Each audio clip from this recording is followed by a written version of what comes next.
कहावत है कि कुत्ते को देसी घी हजम नहीं होता है।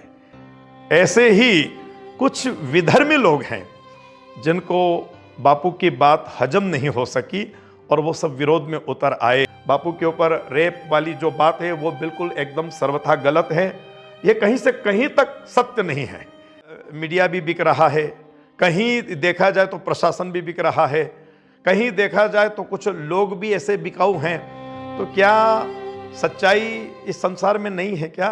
बापू का ज्ञान अथवा तो बापू का नाम, बापू का प्रचार ये लोगों को हजम नहीं हो रहा है। इतनी बड़ी उम्र में बापू हैं, उनको इस प्रकार का त्रास देना, इस प्रकार से उनको कष्ट देना, ये बहुत बहुत बहुत बहुत बड़ा अपराध है और इसका फल सबको भोगना पड़ेगा। इसलिए हम तो आज भी प्रार्थना करते हैं कि निर्दोष बापू को किसी प्रकार से त्रास न दी जाए, उनको संपूर्ण सुविधा दी जाए।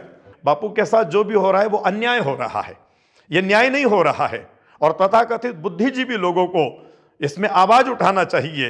प्रशासन को भी सतर्क होना चाहिए, अच्छे लोगों को भी इसमें आगे आना चाहिए। और हम सब संतों की तो भगवान से भी प्रार्थना है, प्रशासन से भी हमारी रिक्वेस्ट है और मीडिया विभाग से भी हमारी प्रार्थना है कि कम से कम भारत के संत को और भारत के अध्यात्म को और सनातन धर्म की गरिमा को बनाए रखे, वरना कुछ ही दिनों में इस देश की क्या दुर्दशा हो जाएगी ये मैं कुछ बता नहीं सकता हूं। उनके आश्रम की औरा को यदि देखा जाए तो आज ऐसी औरा किसी संत के आश्रम में नहीं मिलती है जो औरा बापू के आश्रम में मिलती है।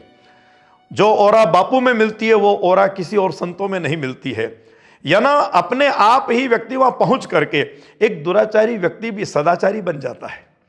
ऐसे बापू के ऊपर रेप वाली बात बताना अथवा तो उसको जाहिर करना और इतना जग जाहिर कर देना, या ना देखिए कि वो तो बहुत बड़े संत हैं और इतने पहुंचे हुए संत हैं कि जैसे भगवान शंकर ने विषपान किया, जहर पिया, ऐसे बापू ने इस संसार को अमृत दिया, बाकी इस विश्व ने उनको विष पान करवाया। किंतु शंकर की तरह उन्होंने इस विष को भी हजम किया है और फिर भी आज वो जनता जनार्दन के लिए, पूरे विश्व के लिए अपनी शुभकामना दे रहे हैं। जेल में रह करके भी वो शुभकामना दे रहे हैं। सनातन धर्म की नींव को अगर मजबूत किया है तो वो संत श्री आसाराम जी बापू ने किया है। संत आसाराम जी बापू ने एक विश्वव्यापक एक ऐसा आंदोलन चलाया, एक ऐसी धर्म की लहर चलाई जो मनुष्य तिलक लगाना नहीं जानता था, आसन क्या है नहीं समझता था, माला क्या है वो नहीं जानता था, माला कैसे घुमाना है, माला कैसे जपना है, आसन कैसा होना चाहिए, साधना कैसी होना चाहिए, पवित्रता क्या है, हमारा सनातन क्या है, धर्म क्या है, मर्यादा क्या है, और अनेक प्रकार की ऐसी आध्यात्मिक औरा उन्होंने प्रकट की है कि जन जन में एक वो चेतना आ गई है, जागृति आ गई है। बाकी ये मानना चाहिए कि तथाकथित कुछ लोगों को ये बात हजम नहीं हो सकी। बापू का जो जीवन है ना वो राष्ट्र के लिए समर्पित है और राष्ट्रभक्ति से बापू परिपूर्ण है, देशभक्ति से बापू परिपूर्ण है। और बापू तो यूँ कहना चाहिए कि वो इस विश्व में सबके माता और पिता बने हुए हैं। माता जैसा तो उन्होंने सबको प्यार दिया है, पिता बनकर के वो पालन भी कर रहे हैं। बापू ने इतना अन्नदान किया है, इतना वस्त्रदान किया है, इतना द्रव्यदान किया है, इतनी औषधियों का दान दिया है कि जिसका कोई वर्णन नहीं किया जा सकता है। बापू के मुखारविंद से कभी भी न मीडिया के लिए, न प्रशासन के लिए, न तथाकथित जिन लोगों ने बापू को कलंकित किया उनके लिए भी बापू के मुखारविंद से कभी अपशब्द का प्रयोग नहीं हुआ है। बापू एक ही बात कहते हैं, भगवान इन सबको सद्बुद्धि दे, ईश्वर इन सबको सद्बुद्धि दे। कितनी महानता है, कितनी महानता है। या ना मैं तो ये मानता हूं कि जो काम महात्मा गांधी ने किया उससे 4 गुना, 8 गुना, 10 गुना काम बापू ने कर दिया है। करना बाकी नहीं है, कर दिया है। शायद मेरे ख्याल से कोई ऐसा कर नहीं पाएगा और ऐसे संत बहुत बहुत सौभाग्य से प्राप्त होते हैं। तो ऐसे संतों की गरिमा बनी रहे, बस हम यही एक कामना करते हैं।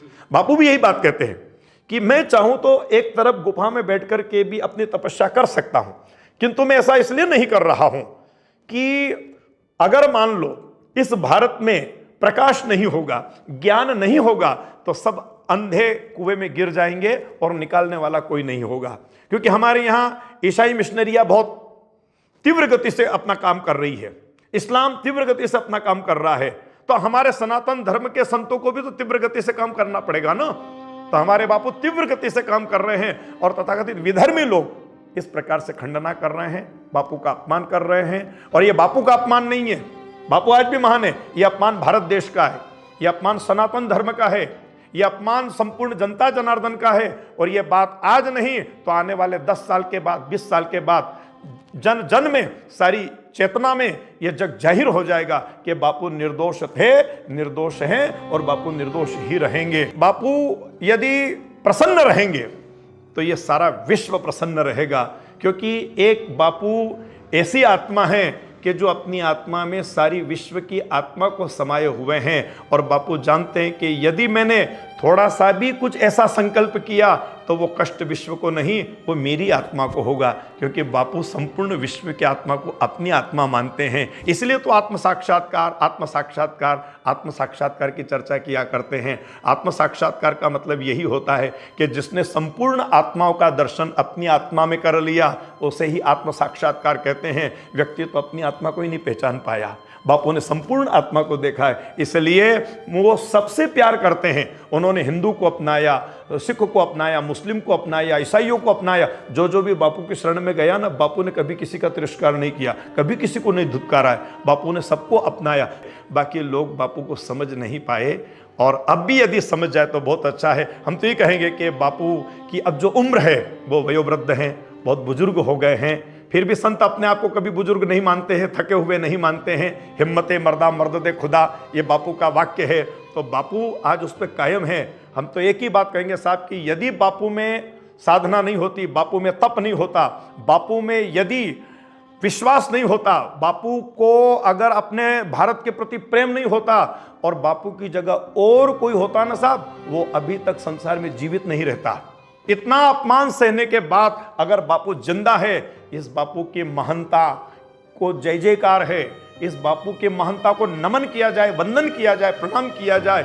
एक व्यक्ति अपने घर के कलह कलेश में आत्महत्या कर लेता है साहब, पर बापू के साथ इतना बड़ा विस्फोट हुआ, उसके बाद भी बापू के दिल को देखो आप, हैं, बापू की बहादुरी देखो आप, कि आज भी वो बिल्कुल मस्त हाथी की तरह झूमते हुए चलते हैं और शेर की तरह वो सिंह गर्जना करते हैं। ऐसे बापू के ऊपर लांछन लगाना ये तो बहुत ही निंदनीय कर्म है ना साहब। इसलिए बापू महान है, बापू की आत्मा महान है, बापू के साधक महान है, बापू के आश्रम महान है और बापू का अध्यात्म ज्ञान महान है। ऐसे बापू को हमारा शत शत वंदन है, अभिनंदन है। बारंबार बापू को साष्टांग दंडवत प्रणाम है हमारा।